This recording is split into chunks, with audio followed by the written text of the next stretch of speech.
apie nuvertinimą noriu pakalbėti. O ypač tėvų nuvertinimą vaikus. Šią vasarą buvom nuvažiavę prie jūros į Klaipėdą, į Melnragę. Toks sunkus žodis. Melnragė. Prie molo. Jeigu nežinai, kokia ten vieta yra, o gal dar nesi prie jūros buvęs, būtinai nuvažiuok, tenai labai graži vieta, prie molo. Ten molas yra, kur įplaukia laivai iš jūros į Klaipėdos uostą. Laivų takas įplaukia, išplaukia. Ir ten šalia yra Melnragės pliažas. Ten šalia yra dar pora kavinių, pora bariukų. Aš, jeigu neklystu, ten dirba jie visą laiką, ar tik sezoną. Tiksliai nežinau. Bet ne apie tai. Jeigu dar nesi apsilankęs ten, apsilankyk. Bet ne apie tai. Tai mes nuėjom, aš pasimaudžiau, pabuvom ant smėlio truputį ir visą tą laiką du berniukai krykštavo su tėvu. Krykštavo, ten jie žaidė, džiaugiasi, krykštavo su savo tėvu. Tie berniukai, nežinau, kiek jie metų. 3, 4, 5, 6. Kažkur tiek. Vienas jaunesnis, kitas vyresnis. Ir jie taip krykštavo, jie taip džiaugiasi su tėvu, visi 3. Jie tiesiog džiaugiasi tuo momentu, žinai. Ta diena, ta realybė šiandieninė, žinai, taip džiaugiasi, žaidė, ten jie nieko neturėjo, ten jie turėjo turbūt, aš dabar neatsimenu, ar jie dekį su taščikai kokią nors turėjo ar ne, aš dabar neatsimenu. Bet jie, jeigu buvo ten dekiukas, tai jie nenusėdėjo ant to dekiuko. Jie lakstė, bėgiojo, vartaliojosi, kūlversčiais, šūkavo, lėkdavo pirmyn atgal. Ir tas vyresnis berniukas ten biški toksai naglas, norėdavo nuskriausti jaunesnį berniuką, brolį savo. Bet tėvas greitai sutvarkė, 1-2, viską sutvarkė ir tėvas paaiškino, kaip, kas, kur, kame, vyresnis nusiramino, jaunesnis atsigavo, vėl žaidžia, lakstė, bėgioja, vėl viskas, džiaugsmas trykšta tiesiog iš visų 3. Tėvas tokį dėmesį rodo jiems, vieną ant kito ten mėto tos berniukus, ten vieną ant kito ten visokius kūlversčiai, visokie, viskas ten iš, kaip jie ten tai sugeba ant tos smėlio tenai lakstė ir vartėsi ir šokinėjo ir riekavo ir dainavo ir krykštavo, žinai.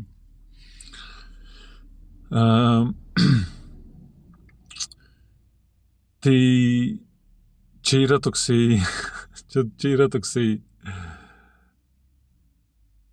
fantastinis pavyzdys,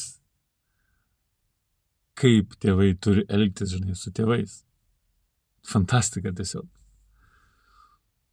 Tiesiog fantastika. Ir tie berniukai užaugs stiprus, galingi, pasitikintis savim, žinantis, kad šitas pasaulis yra geras, saugus, jokių problemų čia nėra, visko turim, ko reikia,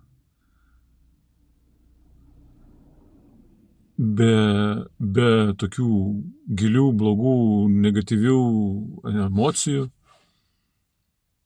Turės savo šeimas puikias, turės savo darbus, verslus, ar ką ten jie turės, kaip ten jie gyvens, bet jie džiaugsis gyvenimu. Jie džiaugsis gyvenimu šią dieną, kasdienybę, jie paprasčiausiai bus savimi, džiaugsis gyvenimu. Ir aš žinau, jie darys didelius darbus. Čia tie, žinai. Kiek jiem ten buvo, kiek sakiau, metų. Už 20 metų jie bus wow. Jie bus wow. Fantastiški vyrai bus. Ir tai va, tiek apie juos, ne? Šitą įrašą pavadinau 2 gyvenimai. Dėl to, kad tokia realybė mūsų yra, žinai. Ir tas antras gyvenimas, čia pirmas gyvenimas tais berniukais, o antras gyvenimas toksai visiškai šalia buvo vyras su žmona ir 2 mergaitėm. Koks per paradoksas tai yra, žinau, kas per paradoksas tai. Ir irgi jie ramiai buvo, mergaitės tenai kažką tai žaidė, ten bėgiojo aplinkui tėvus, tėvai ant dekio gulėjo, jie ten, tos mergaitės ten žaidė kažką tai taip ramiai, žinai. Ramiai ir tyliai, negu tie berniukai. Ir čia tuo pačiu metu viskas vyko. Tie berniukai tenai biški arčiau vandens ir tos mergaitės su tėvais arčiau kopų. Ir ten jie taip tyliai buvo ir, šiek tiek laiko praėjo ir jie eina namo. Susirinko ten viską ir eina namo. Nežinau, kodėl taip išėjo, kodėl aš taip išgirdau, bet tik tais praeidami pro mane, pro mumis, kiek ten, keli metrai, 2, 3, 4, 5 metrai nuo mūsų, nuo manęs, mes sėdėjom ir ten gurkšnavom sultis, buvau sulčių nusipirkęs aš buvau nusipirkęs granatų sulčių iš parduotuvės. Butelį. Mes gurkšnavom ir jie eina namo, tėvas, mama ir tos mergaitės 2. O tos mergaitės biški vyresnės negu tie berniukai, man atrodo, gal kokie 4, gal kokie 5, 6, 7, 8 metai. Kažkur tiek, viena vyresnė, kita jaunesnė. Ir ta mažoji mergaitė, tos mergaitės tokios gražios, abi 2.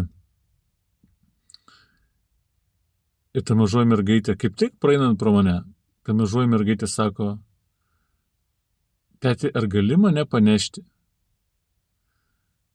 O tas, ten smėlis, žinai, ten mergaitėm sunku eiti, žinai, ten nepatogu, žinai, gal ten per tą smėlį, taip, žinai, tas smėlis kartais toks aštrus būna, ten visokių šapų, ten visko. Sako, tėti, ar gali mane panešti? O tėvas sako, įsivaizduoja, kad tėvas pasakė. Sako, o tai kaip tai panešti? Ar tu čia kažkokia princesė esi?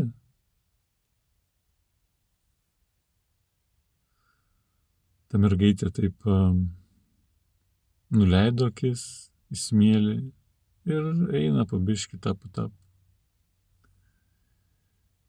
Toks nuvertinimas, kad yra, tu galvoji, ta mergaitė užaugs princesė, kai taip tėvas atsako ant jos. Ir mama žiūri, nieko nesako.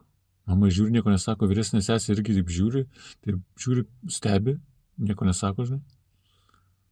Tas tėvas taip, ką tu, princesė čia?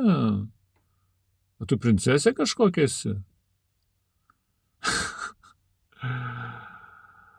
Wow. Tie berniukai užaugs tikri princai, žinai. O ta mergaitė užaugs tikrai ne princesė. Nuvertinimas eina nuo pat kelių metukų. Ir tėvas taip sako. Tėvas, normalaus kūno sudėjimo tėvas, vyras, nemačiau, kad jisai turėtų, kad neturėtų energijos ar dar kažkas panašiau.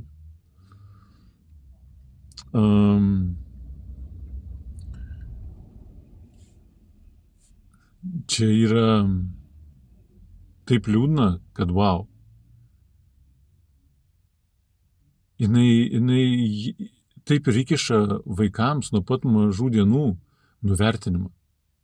Taip žiauriai nuvertinama, taip kerta mažiem vaikam per galvą, per sąmonę, kad yra žiauru, yra liūdna ir žiauru.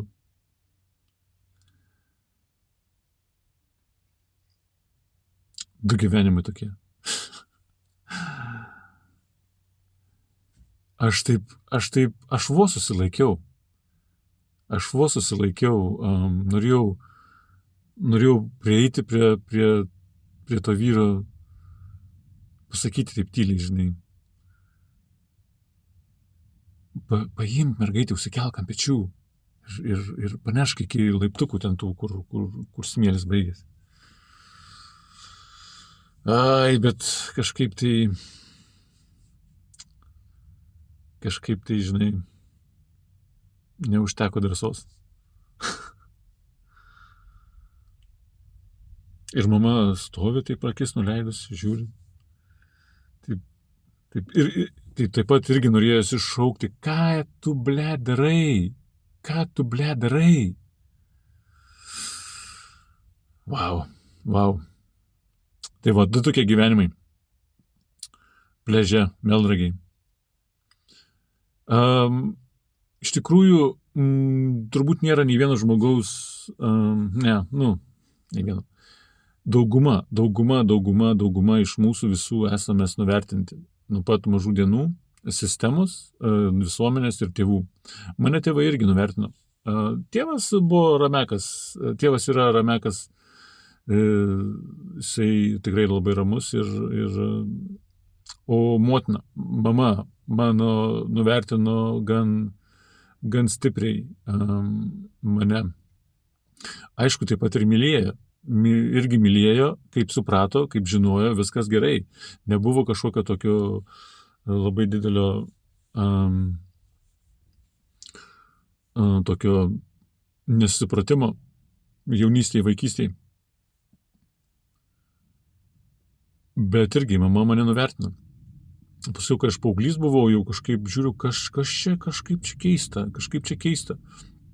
Arba man jau kai buvo 20-30, tai ten tas nuvertinimas dar didesnis jautėsi iš jos, mano atžvilgiu. Ir stipriausiai įlenda tas nuvertinimas jaunystėje, vaikystėje. Ir mes tą priėmam nesąmoningai, nežinodami. Dar visokie eterinėme lauke, visokie parazitai padeda tam, kad tai būtų. Visokios lervos. Ir prijungia visokius kontraktus, prisijungia visokių šiukšlių eterinių lygio parazitų. Ir taip mes ir negyvenam savo paprasto, gero, laimingo gyvenimo.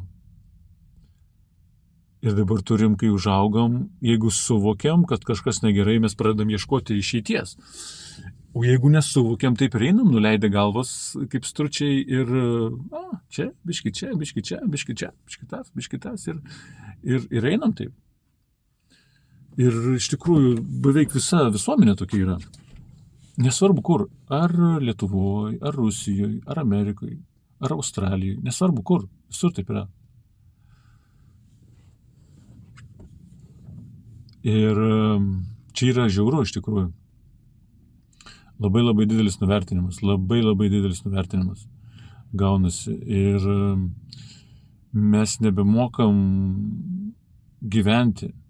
Mes nesuprantam daug dalykų, tokių paprastų.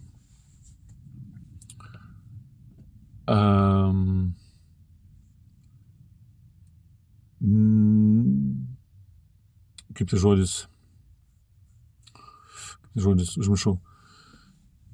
Ir tai va, ir mažam vaikui, o tėvai yra autoritetai ir tu patiki tuo ir, tai taip, tėvelis manis negali nešti, kitas tik neprašysiu, kitas tik nieko aš jo neprašysiu, taip,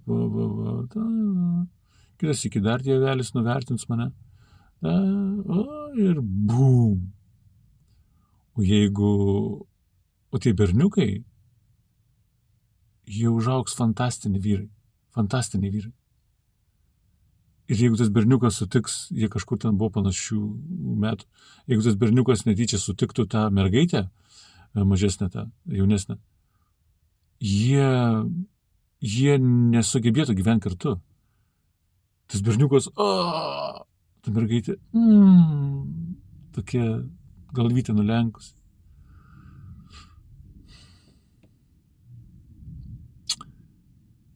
Tai va, ir mane nuvertino labai stipriai ir sakė, kad mes nieko nesugebam.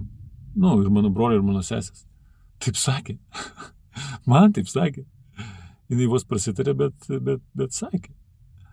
Nieko mes nesugebam. Ir aš turėjau visą tą atkrapštyti, atkasti visus tas šiukšlės nuvertinimo, atšaukti, anuliuoti. Kad ir suprasti, suvokti, kad niekas man neturi teisės man kažką sakyti. Viską, ką sakė jaunystėje, ne tai, kad neturi teisės kažką sakyti, ne tai, kad kažkas kažką sako, gerai, pavyzdžiui, jaunystėje, kai mane nuvertino mama, tai aš nuėjau ir pradėjau kasti visas problemas. Ir sutvarkiau taip. Jeigu tu nori sutvarkyti tokius dalykus, kažkas tokio yra jaunystėje, atsimeni kokį nors momentą, kai tai buvo, nueini ir atšauki, anuliuoji tuos visus pasisakymus, suvokimus. Tai ne mano, čia man buvo primesta, čia yra netikra, aš to nenoriu ir aš tą atšaukiu, anuliuoju, man tas negalioja. Aš esu galingas, stiprus vyras, kuris sugeba viską ir galiu, esu vertas visko, ko tik trokštu. Ir viskas. Man dar pačiam reikia pakasti kai kurios dalykus. Taip ir sutvarkai, žinai. O visi kiti, visi kiti, žinai, žmonės, ką sako, žinai, tai iš viso, net nekreipiu dėmesio, žinai, nekreipiu dėmesio į tai ir viskas. Ir viską grąžini jiems atgal energetiškai. Aš tai visai nesenai supratau, nes, kas čia per sistema yra, iš tikrųjų. Bet čia mama nekalta, iš tikrųjų, čia sistema kalta. Ir tie, kas ją valdo. O valdo čia ne merai, ne prezidentai, ne karalės ir karalienės, ne princai ir ne princesės, o ne kažkokie ten, tie dar, užmiršau dar vieną žodį, seniūnai visokie, valdininkai. Jie, nesikišim. O valdymas yra eterinėme lygyje. Ten didžiulis valdymas yra ir didelis manipulacijos vyksta.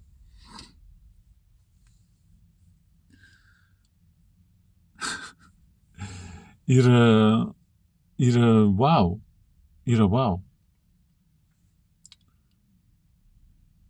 Ir tai sutvarkyti reikia kasti. Aš pats dar kasu, man dar reikia, galiu kasti ir kas, žinai.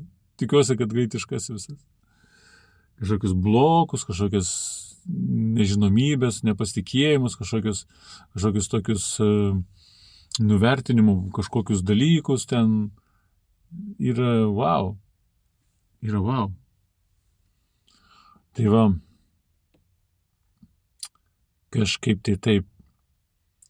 jeigu kažką tokio jauti, jeigu rezonuoja, užeik, apie tokius dalykus kalbu čia, pakalbėsim ir apie tokius dalykus, kur niekas nematau dar, kad kas nors kalbėtų, kur nors čia lietuviškai. Užeik ir pasimatysim tada vėliau.